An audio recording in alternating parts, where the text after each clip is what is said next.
আজকে টিএসএল কন্ট্রাক্টেশনের পক্ষ থেকে মাননীয় বিদ্যুৎ মন্ত্রী সাহেবের সঙ্গে দেখা করি এবং আমাদের যে দীর্ঘদিনের দাবি ছিল ওইগুলি ওনার সঙ্গে বলি, উনি তৎক্ষণাৎ আমাদের যে দাবিগুলি উনি মঞ্জুর করে দিয়েছে যে আমাদের এই সমস্যাটি সমাধান করে দেবে। আমরা তো স্ট্রাইক আগেই উঠিয়ে দিয়েছি, উনি যে সময় ডাকিয়েছে এই সময় আমরা স্ট্রাইক উঠিয়ে দিয়েছি ওনার সঙ্গে কথা বলে।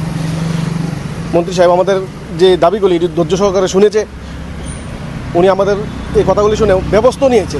এমডি সাহেবকে বলে দিয়েছে আমাদের এই দাবিগুলি পূরণ করার জন্য আগামী 15 তারিখের ভিতরে আমাদের পেমেন্ট রিলিজ করে দেবে পুরা ত্রিপুরার জেট। এটাও আশ্বস্ত করেছে আমাদেরকে। আমরা টিএসএল কন্ট্রাক্টেশনের পক্ষ থেকে ওনাকে অনেক অনেক ধন্যবাদ জানাচ্ছি, সমস্ত কন্ট্রাক্টরের পক্ষ থেকে ত্রিপুরার জেট। আমরা প্রায় 150 জনের মতন আছি আমরা ত্রিপুরার যে কন্ট্রাক্টর। আজকে আমরা শুধু খালি 3-4 জনের প্রতিনিধি দল পাওয়ার মিনিস্টার স্যারের সঙ্গে দেখা করেছি। বকেয়া প্রায় 30 কোটি টাকার মতন হবে। এখন 20 কোটি টাকা পেমেন্ট করে দেবে বলে দিয়েছে। আমরা বলেছি 20 কোটি টাকা দিয়ে দিলে আমরা মোটামুটি আমরা এখন চলে যেতে পারবো।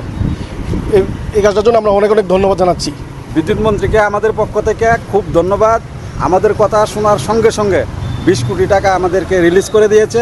তাই আমরা মাননীয় বিদ্যুৎ মন্ত্রীকে আমরা অসংখ্য ধন্যবাদ জানাই কন্ট্রাক্টর অ্যাসোসিয়েশনের পক্ষ থেকে।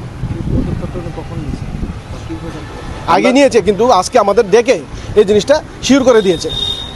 ব্যবস্থা আমাদের সঙ্গে কথা বলার আগেই উনি আমাদের সমস্যা সমাধান করার উদ্যোগ নিয়েছে।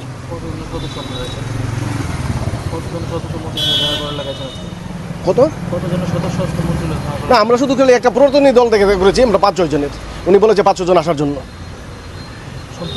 হ্যাঁ, একদম সন্তুষ্ট। ওনার যে ব্যবহার এবং উনি যেভাবে আমাদের ব্যাপারটা হ্যান্ডেলিং করেছে আমরা খুব সন্তুষ্ট ওনার ব্যবহারে।